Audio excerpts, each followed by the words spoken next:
David and Kim Martin, thank you so much for being on the program.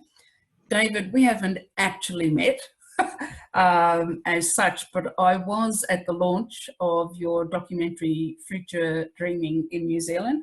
And while I didn't meet you, I did meet Kaya, the film. Oh, wonderful. So that was just an extraordinary evening. And Kim, you and I confess, did meet on Facebook. We did. No doubt there'll be other opportunities. Definitely. When I was looking at your website, David, I actually loved just these few short phrases from the descriptor. Father, partner, friend, voice for those who have been unheard, and a man awake.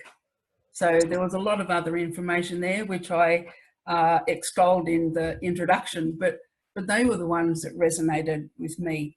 And, you know, part of the exploration of this program, The Laughter Channel, was it originated on my tour with Patch Adams. And I really wanted to explore deeply, if I could, what's the interface between humour and our humanity? And I could have some answers to that, but I really felt there was a lot more if I could shift my questioning and get out of the road a bit and see what came in from people to whom I was attracted to be invited into conversation.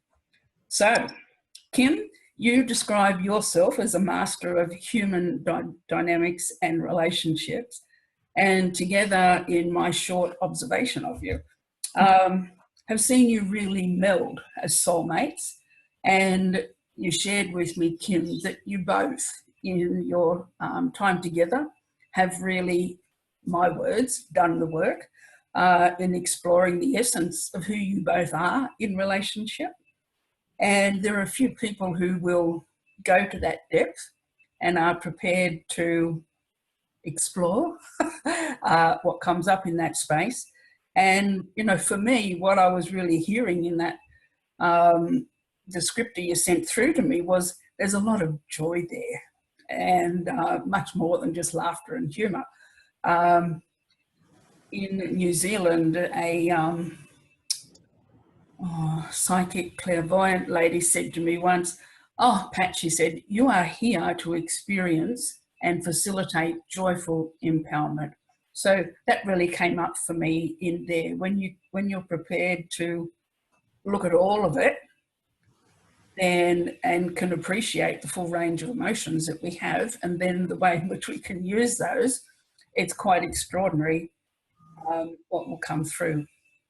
Absolutely. So in your melding as a couple, can you share with us some of what unfolded there?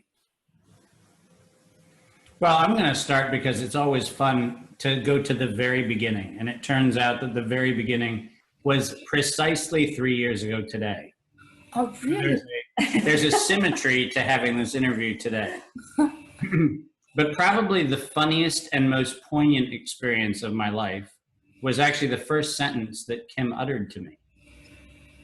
And it, to this day, lives in infamy or in some other dimension as probably still the funniest opening sentence that was ever uttered to me on the ship in Antarctica. When we first had a conversation, he approached the conversation with the following open line. And this, by the way, was the first words exchanged between us. And I'm quoting, "I'm the alpha female on this boat. You're the alpha male on this boat. I should be attracted to you, but I'm not." And then a pregnant pause. And then she said, "But I could be." And it was this moment where the disarming nature of how both insightful, absolutely hilarious, because to know Kim is to know that she doesn't have a filter when it comes to if something needs to be said, it gets said. But that was such a premeditated perfection to both get kind of capture that moment of playfulness, but also cut with such incisive clarity. Like we were going to get to a point. right? You can't start a line like that and not get to a point. But there was this kind of moment where we still sit back and laugh at, of all the things in the world to start our relationship on, that sentence being the first is highly descriptive. And if people know both of us, they know how profoundly descriptive that is. Yes. You made a comment to me earlier, Kim, about you being relationship alchemists. And, you know, I can see the alchemy, feel it actually. I've had goosebumps listening to you. Yeah, but I think, Pat, what's really important about that is that I think one of the beautiful things about humor, and one of the beautiful things about our experience of humor in our relationship, has been the entirely disarming nature of it. Right? There was no agenda in that sentence. Mm. Right? It was just one human being looking at another human being, making an objective, funny, pithy, very interesting observation. But it doesn't have any load to it. And I think the humor of it, the levity of it is what kept that from becoming a damning critique of, somehow I'm unattractive. I don't like to think of myself as unattractive, but there you go. The most lovely Australian woman I know could start a line by going, I should find you attractive, but I don't. And the thing was, I saw in David his full capacity as a man, and at that time he wasn't living it. He was putting everyone else first, and I approached it that way, and which he knows, when I've said, and it was just me reaching out to his soul that was dying, and as one human being to another, and of course, as you know, the relationship developed, but it was basically for a love for someone as a human being, and seeing something in them that was crying out for help. And as I said, I can nail something pretty quickly and do say it pretty quirkily, but it has the desired effect and has caused a lot of funny conversations since trying to explain it. Yeah. The art of possibility is there, and it can only go that way after you've begun in that fashion. Yeah. Right, exactly. Yes, yeah. I love the work of Professor Howard Gardner. You may have heard of him. He was the founder of the whole idea of multiple intelligences. Mm-hmm. We've got practical, kinesthetic, interpersonal, intrapersonal, emotional, spiritual, and many more. And one of the outflows that I want to be from these exploration conversations with people about humour is, could we now add humour as an intelligence? What do you think? Right. I think that's an interesting question, and what I would suggest maybe is a bit of a yes and. I think that there's a degree to which there is an intrinsic intelligence to being able to do the synthesis, because humor is a beautifully synthetic process. You have to put context together and then nuance something about it that makes it cute or funny or an altered view of things. So there is that intelligence around the process. But I also like to think of it as an evidence of a fully synthesized intelligence, because the person who has both the ability to access but also appreciate humor is someone who can nuance their own experience of how they hear, experience, and apprehend the world around them. And it's not until you can transcend insecurities in those other intelligences, because you ultimately have to be at a place where you're reflexively confident with all the other intelligences for humor to actually open up. And so there is almost a diagnostic, if you will, where the true ability to appreciate humor is evidence of a confidence in the other dimensions of intelligence. And I think that's that yes and. It has its own role, but it also has this diagnostic synthetic role, which is, I think, equally important. No, I have always felt that for some, there's that innate ability that people come through with. I've also felt that it is that thing that can be developed, which you've intimated. And I remember at the age of 17, I was a nurse for 16 years, and the very first man I ever bed bathed was a man by the name of Bob Hall. And a construction crane had fallen on him, 35 broken bones, and they said he wouldn't make it. Then they said he'll be a vegetable. Then they said he'll never walk again. And he walked on 2 sticks to my graduation ceremony and stood up the back of the room. Profound moment. And when the ceremony proper was over, he waved one of those sticks and said, I'd actually like to say something. And I was getting a bit scared then because my mother's sitting there. And I had an idea what he was going to say. And he came out the front and he had this big scroll. And he started reading off all the tricks and pranks that I played on him over the whole 3 years that he'd pretty much been. Nice. Yeah, that's good. And he turned to me and he said, you don't know what you did.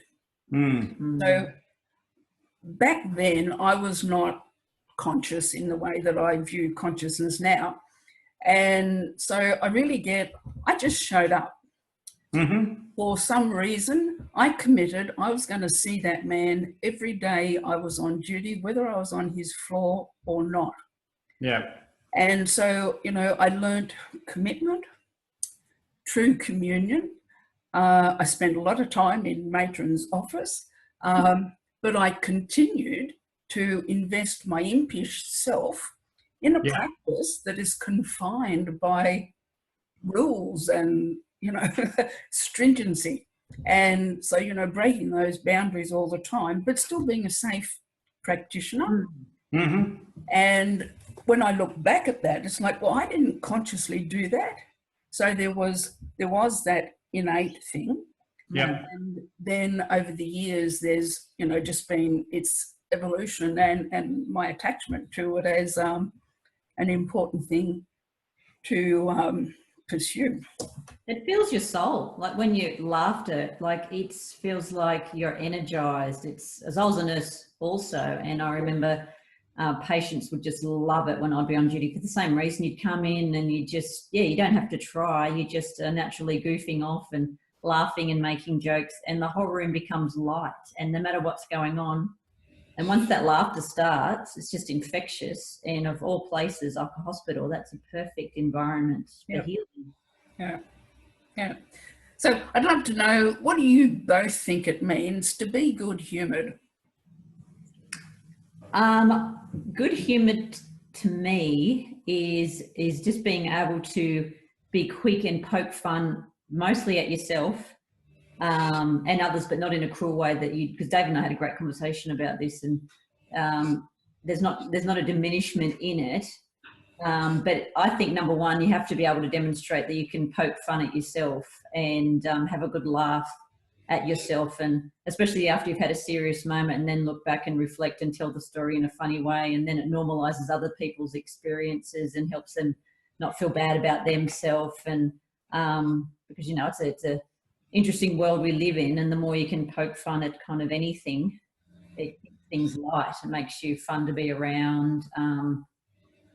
It just takes away when you're learning things or on a journey in life. It helps to be able to not keep it so kind of serious and things like that. So I think just being able to poke fun at yourself in funny situations, and you have a good spin on it too. Well, I think that for me, humor is that synthesis process.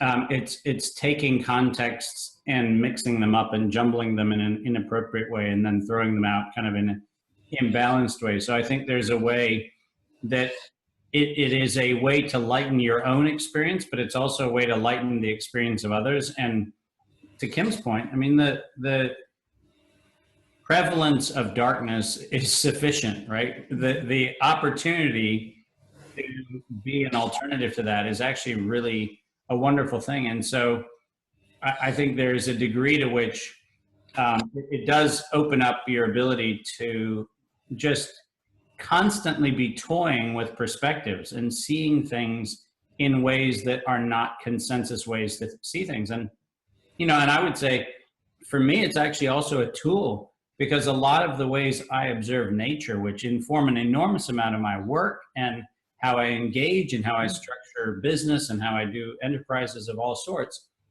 a lot of it comes from me looking at nature and finding it funny. I think there are funny things about how leaves dance. I think there are funny things about the even idea of a marsupial. Like that's just a weird thing. A platypus. Who the heck put that together? Like those are funny things. But when you actually kind of sit there and go, there's this quirkiness where your brain can open up a space where you can look at something, not take it seriously, but take its essence seriously, but play with the context that it creates. And I just think it's fun because it then opens up some really interesting, like really serious, deep insights. And sometimes you just laugh, like you can't help but laugh when you see certain things. And it's that mix of levity that actually gives you eyes that you can't otherwise have. Yeah. One of the gifts that I took away from my tour with Patch Adams earlier on was I came back from there thinking, I think to be good humoured is to be appropriately responsive or not. Yeah.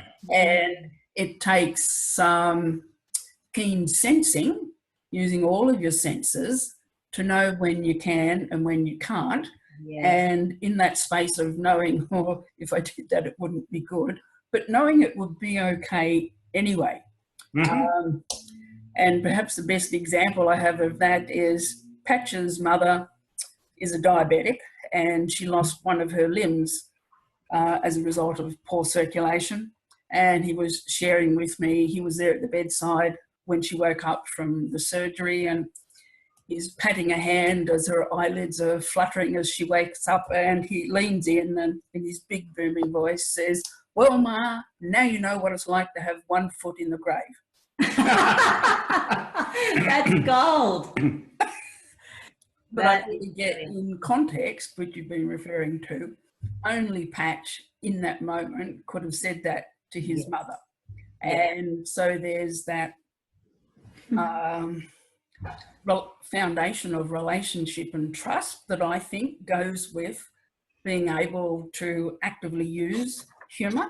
Oh, yeah. Yeah. I mean, one of my very, very dear friends called me a few months before his death, and he was quite morose. He was in the middle of all kinds of treatments, and it wasn't going well, and he was calling to hopefully bring me down so that I could be despondent with him.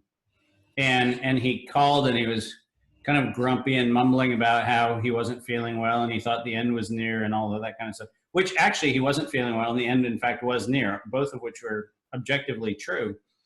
But there was this awkward moment because I said, "Man, I'm so excited for your funeral." And there was this very long, inappropriate pause.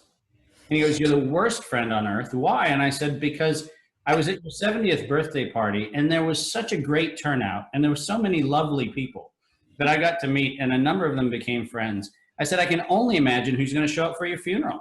If your birthday party was great, your funeral's got to be better." And it was beautiful to watch in that little moment, like the example you just gave.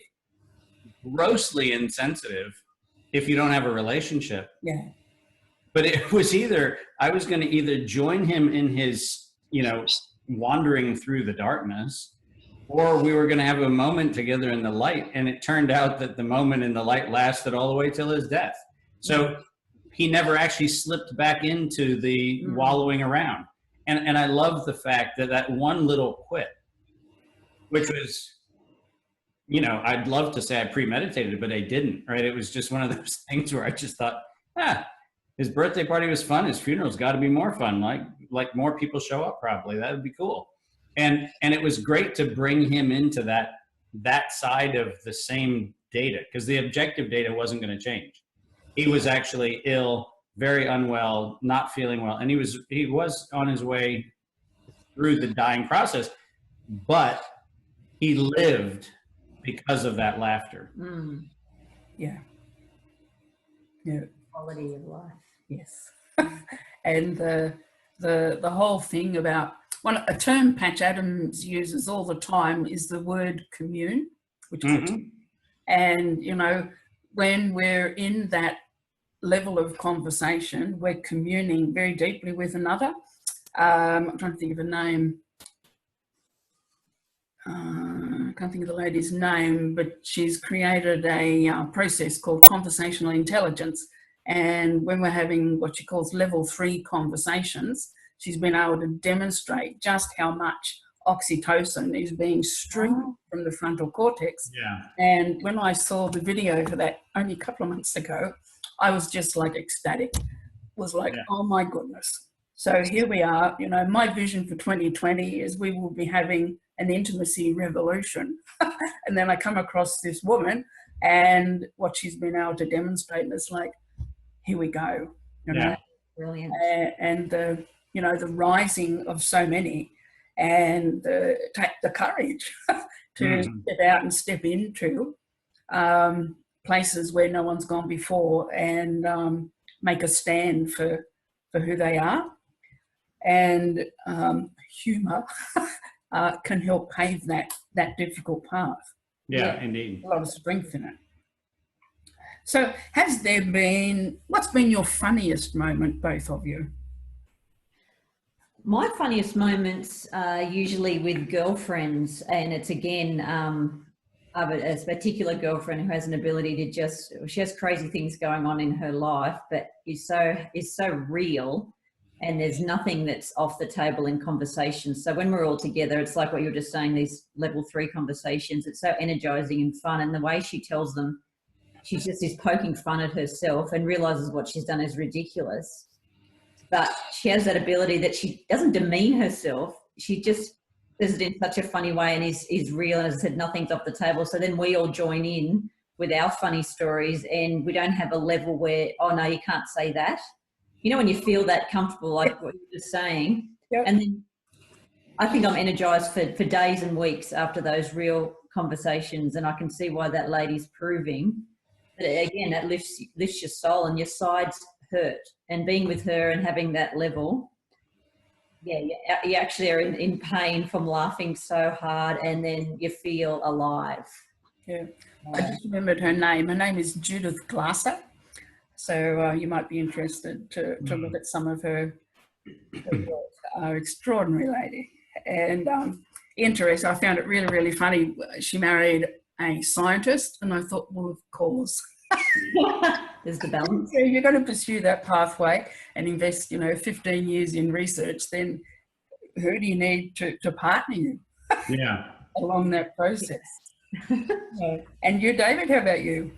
Well, I think mine probably was once again one of those momentary mental glitches that was just so grossly out of place and inappropriate, but turned out to be transformative for now over a decade.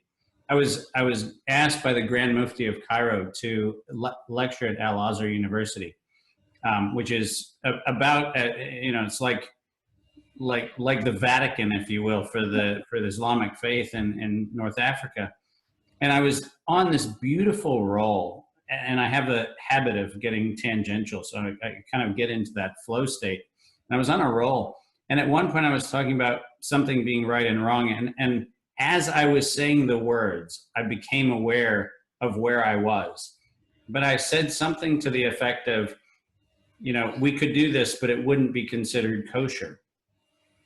Now, in the U.S., regardless of your faith, kosher is a slang for right and wrong. But here I am at the epitome of Islam's, most elevated, academic institution, and I let the word kosher fly, just like I'm talking, colloquially. And there was this beautiful, awkward moment where you could watch all the students, and this is what made it funny. All the students immediately looked at Ali Goma, because they wanted to know how, the Grand Mufti of Cairo was going to take this, whatever it was that I had just done. And he had this beautiful, very measured pause. And then he said, I don't think we concern ourselves with that. And it was this beautiful, disarming human moment where, like, he got the humor, and his response was as thoughtfully humorous as the accidental thing that I had said. But I will tell you that to this day, I mean, I've worked with the U.S. Halal Association, with Ifanka, with a number of Islamic organizations, and the laughter of that moment, which was, once again, you couldn't script it, right? There was no way this could have come from a premeditated plan to get this moment. But something about the humanity of that moment, and then everybody, when it was safe to laugh, they all laughed, right? So all the students laughed, and everybody who heard about it laughed, and then the rumor of the story laughed, and it kept going and going and going. But to this day, that one moment was both deeply hilarious just because of the innocent inappropriateness of what I said. But then the way it was engaged was both equally funny, but because we met each other in that energetic space of both of us recognizing that everything that had happened was purely human. Like, there was no ill intent, there was no careless and recklessness, it was just being human. That purity of that became infectious, and it really did infect the world. The conversations around the world where that story still comes up is amazing. Yeah. And it's, and I use it to comment on that cultural insensitivity, which is actually something we desperately need, right? We need to not be walking on eggshells with each other. Yeah. Sometimes we are who we are, and we wear the shoes we wear, and we are the style we are. And I think that a lot of people have gotten so caught up in having to be appropriate that they lose their sensitivity of their own humanity. Mm-hmm. And it was beautiful in that moment to realize, yeah, you know what, I probably offended somebody somewhere, right? There's somewhere there's probably a fatwa on the guy who said that in the wrong place, which is in and of itself wonderful. Congratulations. If somebody figured that out, that's great. But from my standpoint, the humanity of that moment was only possible because the humor in that moment made the moment transcendent. Yeah, nice.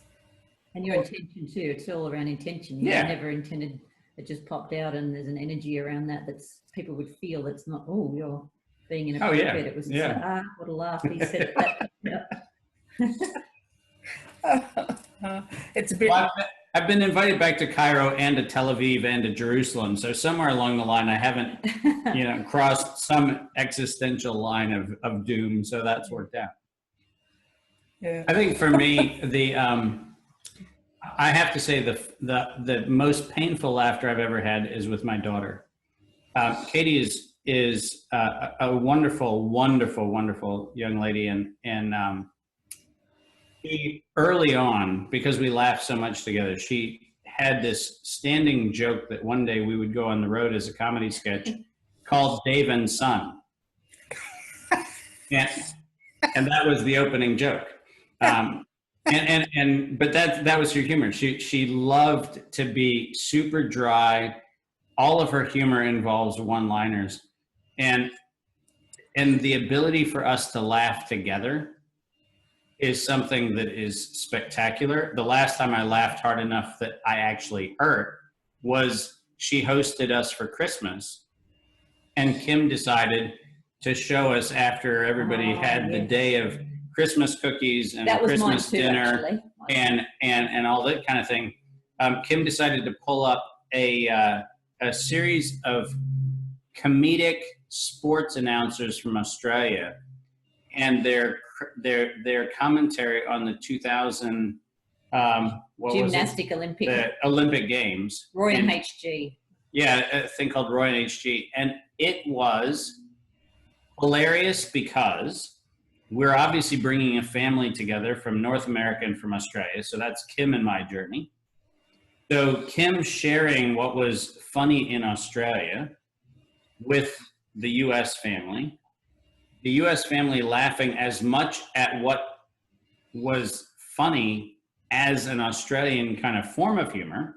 So there was a bunch of funny things happening. There was the form of humor, that was the mode of delivery, that was the accents, it was all of the stuff. So all of the context was this really weird mashup of cultures. And then once we started laughing, everybody started getting carried away with things that actually weren't overly funny in the moment.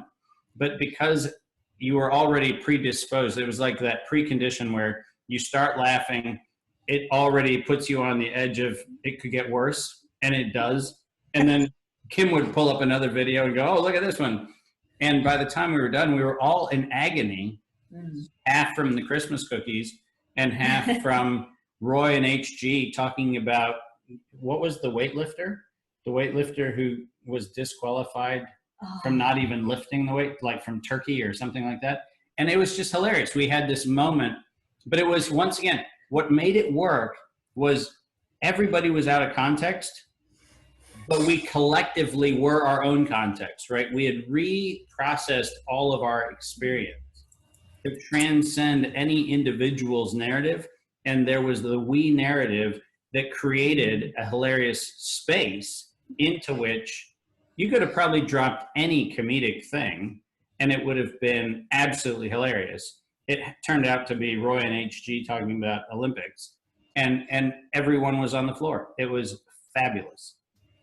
Activated everyone. Yeah.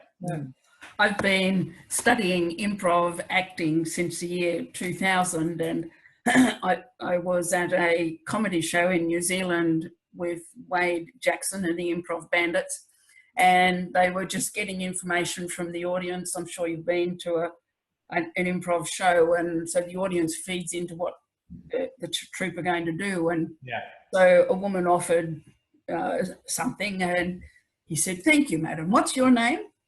And she said, "Helen." And he said, "Correct." I was the only person to laugh. Everyone else was laughing, and I thought, I don't believe this. Here I am, and I couldn't stop. It was just Isn't it funny when you're not allowed to laugh, you laugh more? It's like being at school. It's the worst. Yeah, and there was a certain pathos there. It was like, hello, people.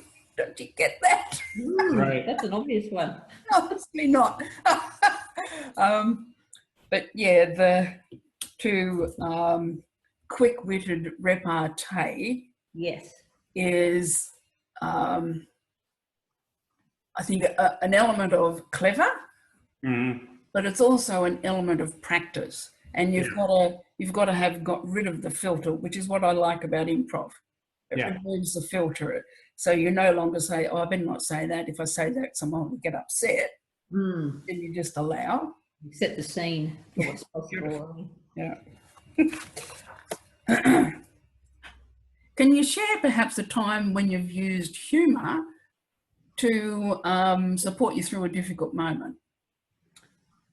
Yeah, well, there's no question, and this is, by the way, by the time we're done with this interview, you'll realize that every bit of humor for me is grossly inappropriate, but that's what makes it funny. But I had a very unfortunate situation with a relationship that was not going well, and it was predisposed to outbursts.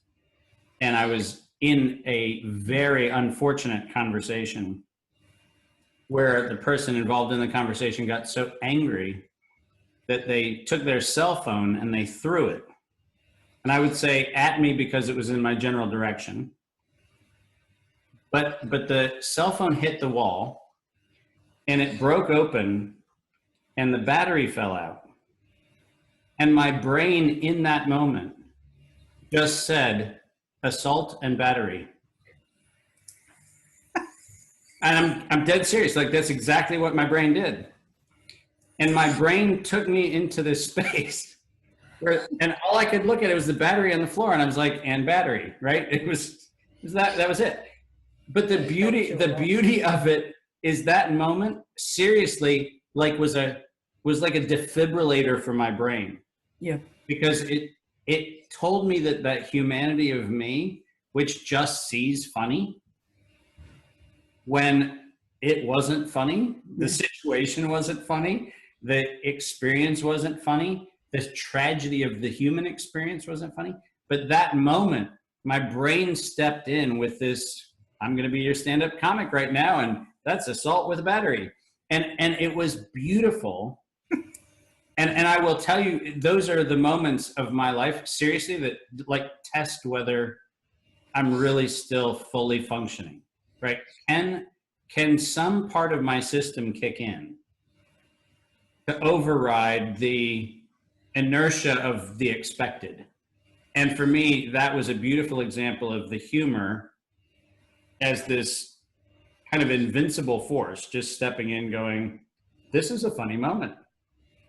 When it wasn't, but it was. And to this day, when I think about that moment, the only thing I can think about is my brain telling me a joke. Yeah. My old mentor, Mike Hutchison from New Zealand, used to always say, humour yanks you off the path. Yeah. And there's that beauty. Yeah. Kim? I would say recently, probably roughly about a week ago, just processing some old childhood trauma and kind of thinking, oh gosh, feeling all over the place, but knew, there was a lesson to be learned or a journey about myself, and it was, a difficult few days. And then being able to, the moon, the full moon, the powerful moon eclipse was on yesterday. And then I just happened to start reading about it out aloud while Dad was taking amazing photography of all the sequences of the moons changing. And then it was saying, all your stuff's going to come up now. And I'm going, great. I'm going, now I'm up. I know that I'm in line with, what's going on. And just being able to like have a bit of a laugh and just make light of it, because, it was quite an emotional journey that I was on at the time.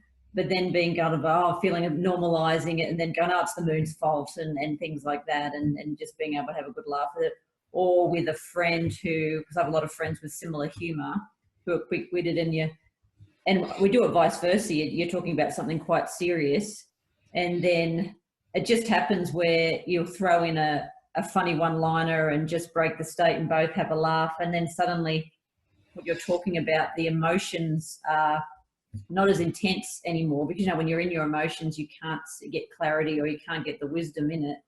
So by breaking the state, and it's not an intentional thing, we're especially a few friends are gifted at being able to just at the right time say something light or poke fun at yourself having a similar situation, or when this happened to me, and you're making fun of yourself.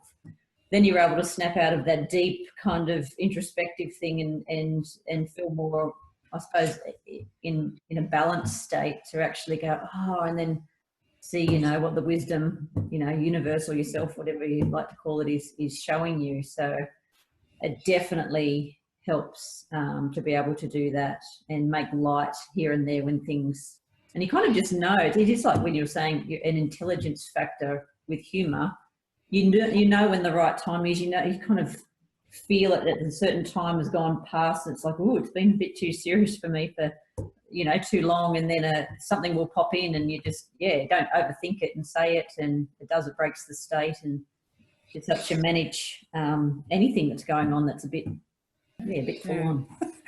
I think it was Deepak Chopra wrote a book quite a few years back called Why Is God Laughing?